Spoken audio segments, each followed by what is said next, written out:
My name is Danee Rudy. I operate Rudy Horsemanship in Jonestown, Pennsylvania. Currently, I'm showing and working equitation. I've also competed in dressage through Pre St. George. And as a junior, I started off in show jumping. So when I started riding, it was as a 7-year-old in a typical lesson barn once a week. And I was gritty and I was small for my age and I was a quick study. And by the time I was, I think, 9, my trainer at the time got in a little pony that was dumping kids left and right, and I got along with him really well. So I got to come out to the barn and ride him like 4 or 5 days a week instead of my typical once a week lesson. And my parents thought that was amazing. And then the next thing you knew, there was a woman barn who bought a fancy little show pony for her daughter. Way too green and way too much. And so she asked if I could start putting some rides on the pony. So I was literally, I don't know, 9.5, 10 years old and had 2 ponies in training. Lucky you. Yeah, Nice. that part was absolutely fantastic. Total green flags there. Like I got so much ride time. And then I was Mm. also the kid that if any of the other kids at the barn struggled, like, oh, such and such pony was stopping at the roll top, have Danae pop him over it. And then I was barely into my teens when I became the person that the boarders, like the adults, would be like, hey, Danae, my horse had off a week for an abscess. Can you hop on him? you know? Ah, So yes, yes. yeah, I just got a ton of ride time. That part was amazing, and that's what it's supposed to be about. So if you want Mhm. to, like internship green flags, so much ride time. I got to ride so many different types of horses. And at that point in my life, they were relatively safe horses. They were green, you know what I mean? But my life was not in jeopardy. It was just a great barn with a great culture. And it was mostly a beginner barn. It wasn't like I was getting world class instruction, but I did just have an absolutely amazing childhood that totally shaped who I am in all the good ways. That experience was just amazing. And then, it's funny is I didn't know how great I had it until I was much older and looked back, right? Mm. Because at that point it was normal to me. Yes. Yeah, like as a kid, I didn't really appreciate it like I probably should have because I just didn't know how amazing that that was. Um, Mm. and and also too because it was it was a barn full of feral children. So, but then I wanted to get into the jumper arena. So it got to the point that I ended up getting my first, like not my first pony, but my first actual horse. Got in with a different trainer, and he was very hard to get along with. He did not have a whole bunch of students. I was one of very few. Mm. Um, maybe that's a red flag. um, so that experience, Yes. yeah, that experience was mixed for sure. Um, I still got a lot of ride time, so that was great. But at the same time, that was your typical internship story where um I definitely got taken advantage of as far as the amount of work that I was putting in and the amount that I was offering Mm. and not getting as much in return. I did get a lot of ride time, so at least I was getting that. And I had Mhm. a lot of interesting experiences as far as the horses were a little more challenging. Some of them were incredibly athletic. Some of them were fresh out of the auction, you know. Oh Um, boy. Oh boy. right, right, right. And they never put me on anything too horribly like dangerous or rank, but they were quirky, right? So So, what was this guy's background? Had he competed to a high level? Was he from the United States? Where was he from and what oh was his yeah, great. story? United States, locally based, and To my parents at that time, he seemed very high level in comparison to this little beginner hunter barn that I started off at. Gotcha. I would not look back now and say that this guy had a ton of credentials. Okay. So Yeah. that's a great question. That is a great point. You know, like when you're young and you don't know what is credentials, because Yep. nowadays that's especially difficult because there are some amazing horsemen that don't compete. And there are a lot of people who compete who I wouldn't let them put a halter on my horse. So, you know, Yes, I agree. I agree. Yes. so it really is, like how do you find somebody that is capable of doing what it is that you want to do, that you really want to learn? Um, and I would say a big thing is just making sure the horses are happy. And I don't think that was a thing during that. Gotcha. Yeah, it was and I do think times are changing a lot. The internet has made it a lot easier for people to learn better methods. But Mhm. this would have been throughout the 90s. Yeah, it was pretty normal for horses to have tacked nosebands with standing martingales. Um, Oh, oh boy. yeah, Okay. like stuff that today I would be like, that's not okay at all. That was just normal. That crap was totally normalized to me back then. Yep. Tight, super tight nosebands. It was almost a competition to see who could get theirs tighter. Um, Yes. Yep. all the Yep. devices, all the devices to shove a horse's head into a position. Um, Mhm. it was, it was very common that in the morning before a horse show, a bunch of us would be out there early. And it was us kids that were riding the horses that were getting pulled. So for any listeners that don't know, they take a shoot of bamboo and the trainer is standing near the jump. And as the horse jumps over, they will bang the bamboo pole into their legs. And it's not the easiest thing to do. And some of the people who were better, I use that word loosely, but the people who were, skilled at pulling horses could like wrap their front legs and their hind legs. So it was us teenagers that were out riding the horses while they're getting pulled. So we're not only Mhm. riding our own horses that we're showing, we're riding our trainer's advanced horse so that they can pull it. Oh, wow. Okay. So that is just such a crazy thing looking back because we were like, oh my God, I get to ride this guy's like mini pre horse, you Yeah. know? Yes. Yes. And so again, to be a teenager and to be impressionable and you're just kind of excited to be part of the process. And there's that part of you that goes, wow, this is so wrong. Oh my God, I get to ride the mini pre-horse. When you're young, you don't know what you're getting into. I mean, I had the opportunity when I was in high school. I rode walking horses up on pads.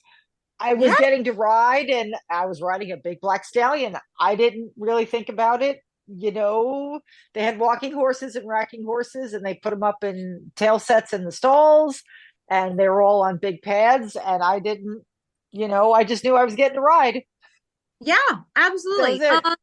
Okay, so as far as name dropping, I am maybe a year or two older than Andy Coker. Do you guys know who I'm Oh, talking? okay. Yeah. Yeah. So I am 3 degrees from being Andy Coker. He Oh, got thrown wow. out of Okay. the FBI for using shock spurs. Yeah. And now, a huge difference is my parents were not horse people, Mhm. whereas he was born into the horse community.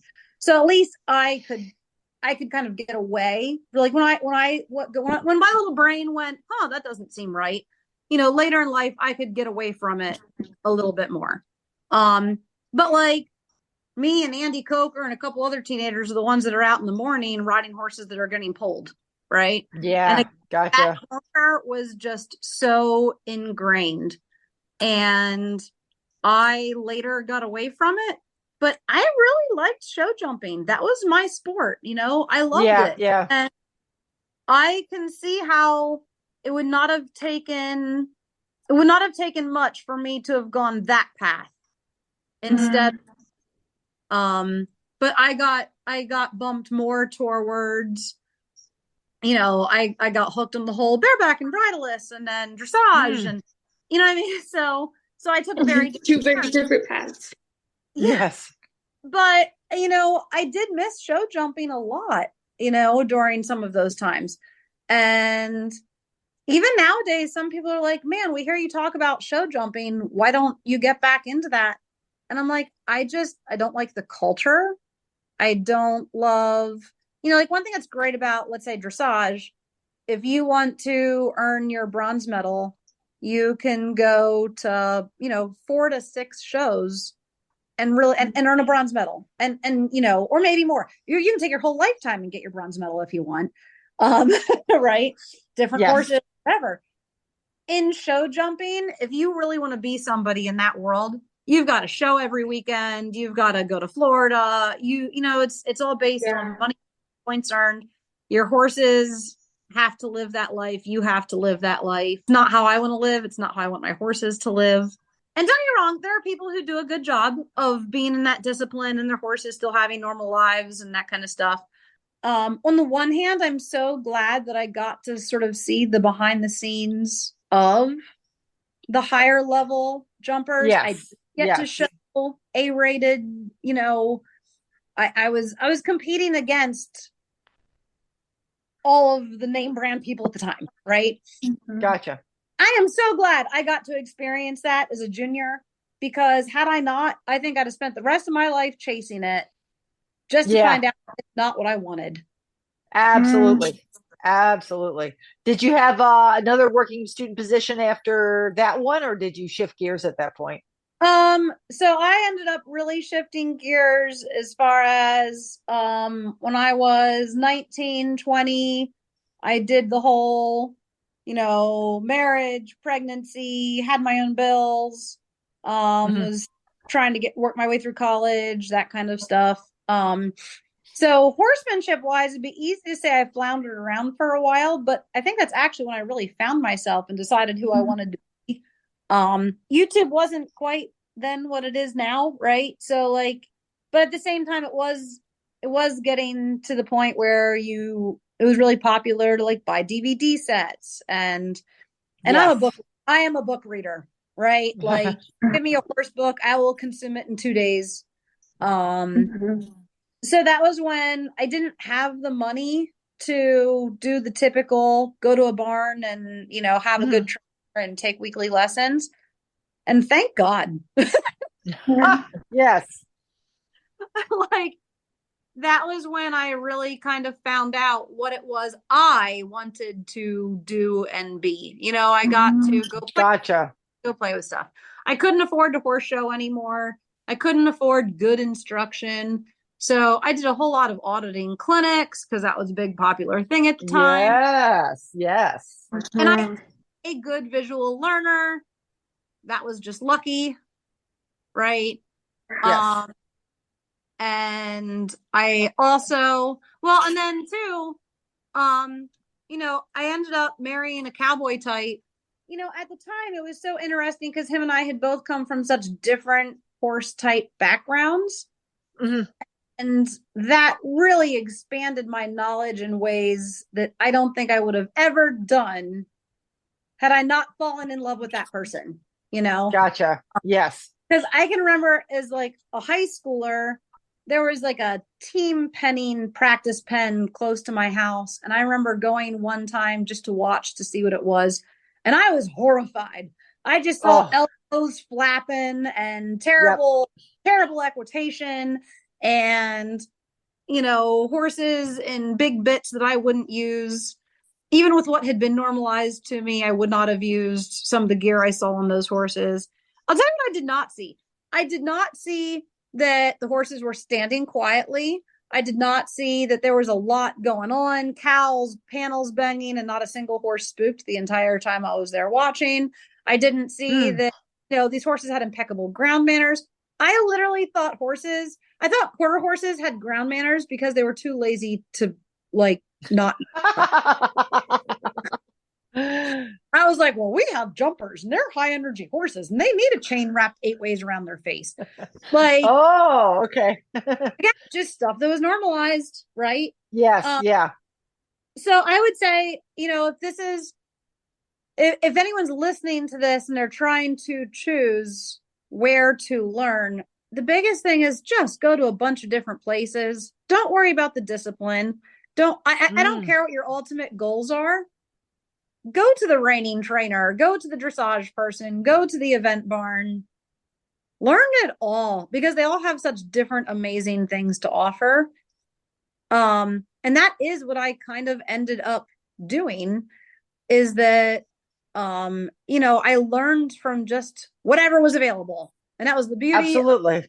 broke 20-year-old. Absolutely. Yes. Yes. Yeah. When I was in my 20s, I learned from whatever was available. Yes.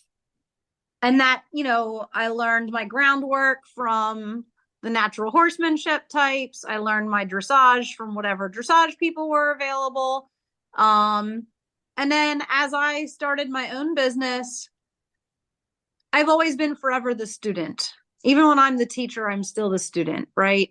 So Hmm. like I learned from a bunch of side saddle ladies awesome use of a dressage whip because like they use Hmm. their cane as a primary aid, not a secondary aid. So I'm like, wow, I've never even thought of that. I learned about like voice aids from a driving trainer. Like, there's just every discipline has their things that they're really good at and their things that they're really bad at. And it's the people who are cross disciplinary that end up absolutely being the best horsemen by far. And Yes.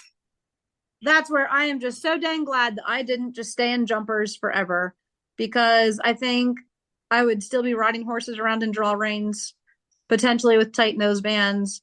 Like I don't, Yes. and it'd have been so normalized to me that I'd probably be one of the people who is out there justifying it as necessary. Yes. Yeah. No, you're totally, I'm absolutely on the same page there with you. I also did different disciplines. And the people I see who I really worry about them going on the wrong path are the ones who are obsessed about, I really want to event. I really want to do dressage. I really want to do jumpers. It's Yes. much better to learn anything from a really good horseman than it is to stick to your discipline you want and work with somebody shitty. But I found that, yeah, some people, they love the sport more than they love the horses. And Yeah. that's where they get themselves down a path that is possibly going to go the wrong way.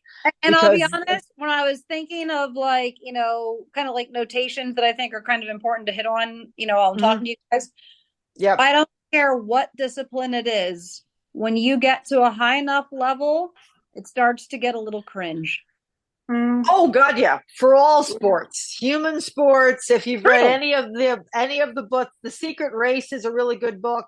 That's by one of the guys who was on Lance Armstrong's team.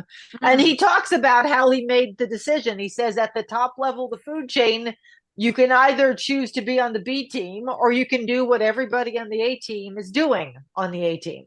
Like that's your choice, you And know? you know what's Uh, interesting about um, horse disciplines in general mm, is there's really no great reason to be on that A team and to be like, yeah. it's because it's not okay. So, like professional basketball, you get Mm, paid to go play if you are yes. in top 0.5%. That Yes. doesn't happen in horses. I don't care how good of a rider you That's are. correct. You It does don't just not. magically get paid millions of dollars to show up and play your sport. It never happens. You want to know That who is a very important point. I What think do we they say found, about the horse world? The the horse? beginner trainers that have a steady income. Like the people I who are think, yes, we're going to put that on our list there. I think that's our takeaway for the list. No matter how high you get, you are not going to get paid as much as a top basketball player. So there's no point to do something you shouldn't do. You're not going to get that much out of it. no, not. And and I was one of those achievement driven people. And I'm glad Yep. that I was past tense because it did make me, really try hard and learn. And, it made me a great learner and it made me really absorb information and really put the hours in to get me to where I am now. So I do have a great knowledge base. Mhm. But the truth is, happiness does not lie on the other side of your next achievement. Yeah, that's yep. Mhm. And I think it's so easy for driven people to think that, oh my gosh, if I accomplish this goal, then I'll be a horseman, or then I'll be respected, or, I got news for you. The Olympic riders ain't making any more money. They're not more profitable and they're not more respected than your local trainer that helps people accomplish their modest goals. Yes, and more than a few of our top Olympic people have been kicked out of the association, have been in jail, have blah blah blah. Yeah. Like a lot of these people are not they're not looking good. They're not showing us off well. They're I'm in a position where I feel bad for them. Mhm. And because when I was a junior, I was in that world enough to understand how it sucks you in and it makes you think that the only important thing is, that the way to be successful is to win that next class, whatever that requires. When you're in that world, it really makes you believe that the only way to be a successful horse person is to achieve XYZ, whatever that is in your head, whatever discipline it is. And it's not like that doesn't make you successful. You can win the Olympics tomorrow, and that doesn't mean that you're going to be financially stable the next day. It doesn't mean that you're, going to suddenly enjoy teaching, which is actually what brings in income. It doesn't mean you're going to get, even like I remember so many times seeing like, oh my gosh, this dressage trainer can charge 3 times more per month than what I do to train their horse. Yeah. And their overhead is 4 times higher than mine because that horse is expected to be, these are the boots it wears in the paddock, and these are the boots it wears in its stall, and these are the boots that it wears while it's riding. And this is the massage that it needs in the morning. Like, it takes such a huge staff to run that type of barn. It's not Yeah. any more profitable. So, if people are listening to this because they're looking for opportunities to learn how to grow and become a professional in the horse world, you don't need to be that fancy and that special or have that many accolades to run a successful barn. Yeah, you don't. Yeah. You really don't. Now, that said, I see plenty of beginner instructors that I'm like, you had a few skills. Yeah, yes. Yeah, no, that's a whole other topic. The pressure put on beginner instructors and the little amount of education that they have, it's crazy. It's absolutely crazy. Like, I now give lessons on my old pre-St. George horse, and like he does up down lessons. And you know what? I like it when kids, and I have to keep him on the lunge because he's too sensitive. They'll push buttons that they don't know. But I want kids to learn on him because I want them to learn to be feely right from the get-go. I don't want to put them on the push pull, gotta spank it 15 times to make it trot horse until I know that they know how to be light and how to steer an actual soft horse. Because that's a whole nother tangent. Amen, sister. Yeah. Gotcha. Yeah. If you do that episode, have me back, right? But okay. Gotcha. Okay. Yes. Those are some lucky lesson students. So do you have working students now? Do you do any interns? Is that part of your business at all now? At this exact moment, barely. I have one girl that for me 2 nights a week, and she gets run time in exchange for that. Yeah, so I have a little bit, but something that we also started doing is, so we have like a monthly workshop for our students. Nice. And initially the workshops were supposed to be more like learning the horsey things that you don't learn in a lesson. And that still happens. Like the one we just did was on like how to show bathe a horse, and I showed them a little bit about braiding, that kind of stuff. Sometimes we do anatomy, sometimes we do how to put on polo wraps, but I'll tell you what has actually been the most popular is when we have work days on the farm. Ah, okay. You pull out, you charge all your batteries and you pull out all your drills and you take kids out and you have them fix fence. Mm-hmm. And they love it. And the parents self-organize and they somehow lunch is provided. And I don't even know how, it just materializes. Like, because here's the thing with just our culture today is, I'm sorry, the economy is not what it was when I was a kid in the 90s. Yeah. Like, I could afford to spend, 40 hours a week working for my instructor to not get anything in return. And my parents didn't mind driving me back and forth constantly. And, it was just an economy that made that possible. Yeah. And that's just not a reality today. Like, yeah. Like, nobody can afford 2 lessons a week anymore. Yeah. No, I'm sorry, but nowadays people need paid. And I'm not saying you can't pay in ride time, but then pay in ride time. Like, like that person better have access to riding a lot of different horses. You better be feeding them quality instruction and giving them great opportunities. Even parents just don't have the same time to be able to drive kids back and forth like they used to, Yes, everybody is overscheduled like crazy. They're already doing 100 things. They're already doing a ton of stuff. Yeah. So as far as like for my younger students, we don't have barn rats anymore. Like the kids don't come hang the way they used to. And that's fine. Like, but you have to kind of plan around that. So yeah, to have a work day where the parents come out, the kids come out, bring your power tools.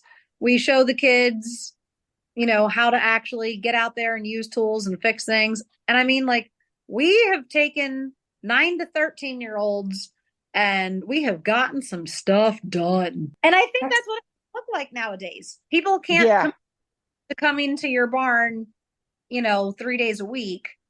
But at the same time, parents do want opportunities for their kids to learn how to be handy.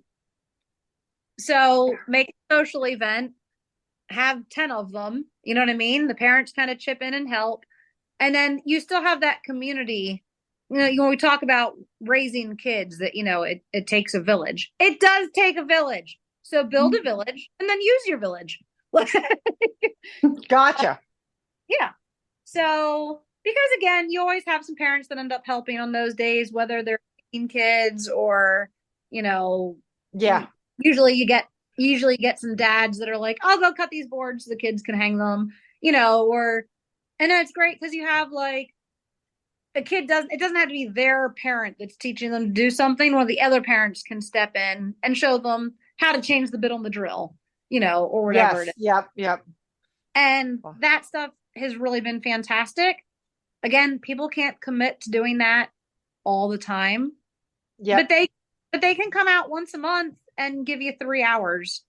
And when you do that with 10 to 20 families, it's fun and you can crank out some projects. People are very upset that parents will not pay for horse shows and will not buy horses. I complain when parents want to buy horses. Oh, okay. Because we all make out better if you just sign up for an additional lesson a week. Oh, absolutely. Yes. You don't want to buy horses. We all do better. I make more. You spend less money. We don't have to figure out what to do with this horse that's barely getting used that you thought you were going to ride and now barely ride. We don't have to figure out all of the, it's like, and, when kids buy their own horse, now they're stuck riding one horse. I think where this mentality really comes from, I hate to bust, it sounds like I'm busting on the hunter jumper world constantly. Sorry, I'm just talking my own experience. But again, so many beginner and intermediate like hunter jumper barns, they have the mentality that horses can do 4 things. They walk, they trot, they canter, and they jump. And beginner riders walk and trot, intermediate riders canter, and advanced riders jump. And after that, all you can do is jump higher. And people don't want their lesson horses jumping 3 foot in every lesson. So they're like, well, if you want to do XYZ, you have to buy your own horse. I don't know. Teach them a leg yield. Teach them obstacles. Teach them a dressage. best. Get their little butts out in the field. Teach them. I have 9-year-olds that are starting a pony for me right now. I have them go through all of the steps to learn how to start a pony, and they freaking love it. I bet they do. Yeah, they're spending all this time standing on the mounting block, rubbing her with their foot, climbing all over, giving her hugs, and then it's, step up, me lead them forward, step down, give the pony a cookie, like we're doing, and Yes. if the pony gets a little wide-eyed, I point it out to them. I tell them what we're going to do about it. Like, I teach all my kids to be little horse trainers. That's fantastic. Those are some lucky kids. It should be the norm. People push for kids to go show because the trainers, again, they have it in their head that that's going to be more profitable, that they're not going to be that they can't profit as a horse trainer and an instructor unless kids are showing and spending big money. I don't find that makes me more profitable. Like, it makes you tired. It's exhausting. Yeah. Taking a bunch of kids to a horse show is exhausting. That is really tiring. And I think too often horse people are terrible at understanding business and economics. We really are. There you go. I'm so We don't glad believe you in said economics or we wouldn't have horses. Oh my God, you totally said it. Thank you. If we cared about money, we'd pick anything else. Anything else. We do it because we're passionate, but then it doesn't matter how passionate you are. You have to buy groceries, not for yourself, but just for all. You got to be able to care for all of these horses. Yeah. And because you love them, you want to be able to take good care of them. Yeah. And you'd love to be able to buy all the extras. And you realize the only way you can do that is if you make more money. And yeah, when people are like, oh, these horse trainers are just in it for the money. Well, we are trying to survive. Yes. Yes. You are correct. We are trying to be profitable enough to survive. We're just dumb at it. And pay for the tractor and get new footing. I mean, these properties cost a fortune. I think people do not understand how much this stuff costs. They just put in just want me to get a Western saddle, and I'm like, dude, I have the vet out. I can't I'll just get another saddle. Sure, I don't need a take tractor. another lesson. I got $20,000 for the stone dust out sitting behind me. Like, yes. No, people really. I encourage all instructors to really think outside of the box. People really do get stuck to that lesson horse show thing. They just want to keep, just because it's a system they can plug into outside of the box. In the 90s. Yes, it's over. It's over. It's a system that worked in the 90s. It doesn't work anymore. Just because your instructor did that with you doesn't mean it's going to work for you and your students. I would much rather run a tiny in-house horse show so that way I don't have to drag my horses anywhere. I just like giving my students fun experiences. So we might do some things off farm, but we might haul some horses to, we're talking about going to a local place that has an obstacle course and hauling some horses there. Last year we ran 2 different drill teams.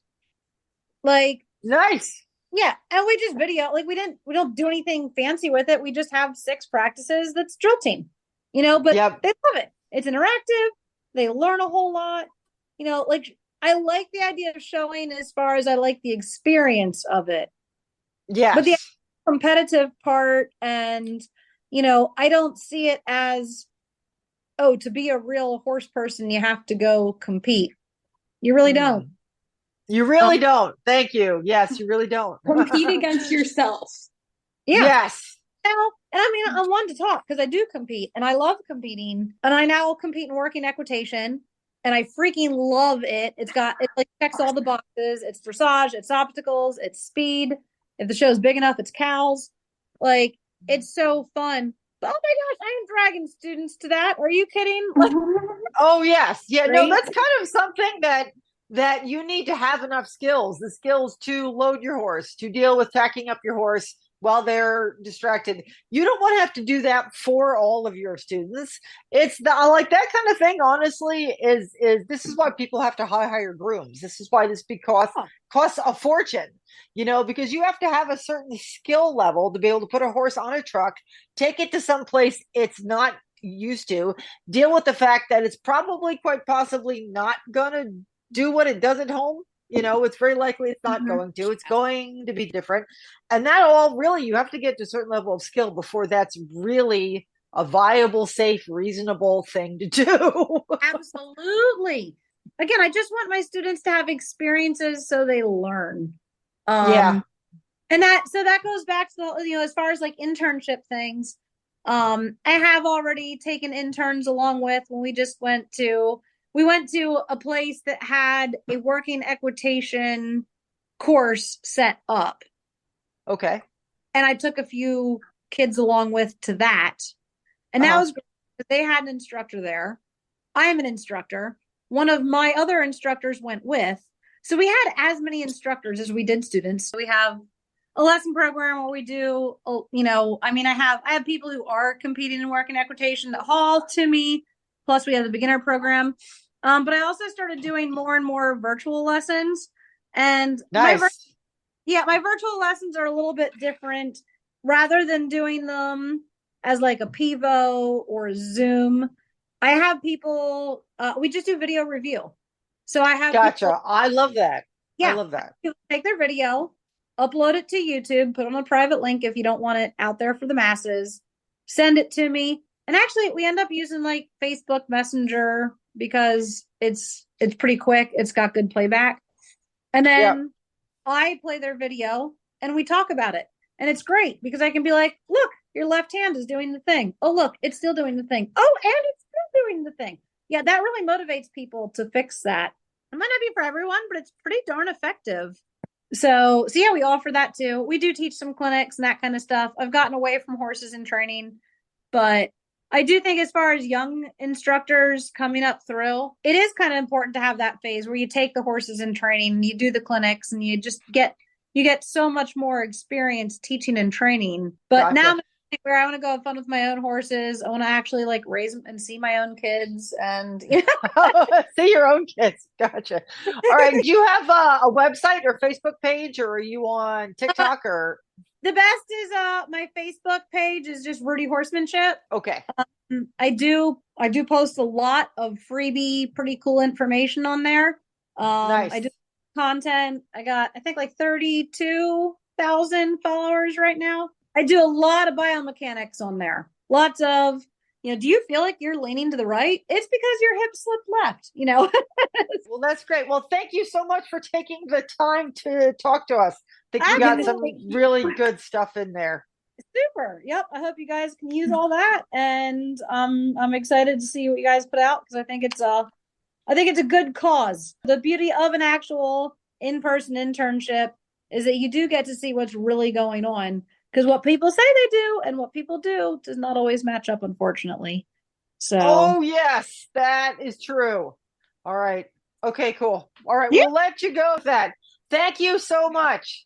Yeah. Thank you so much.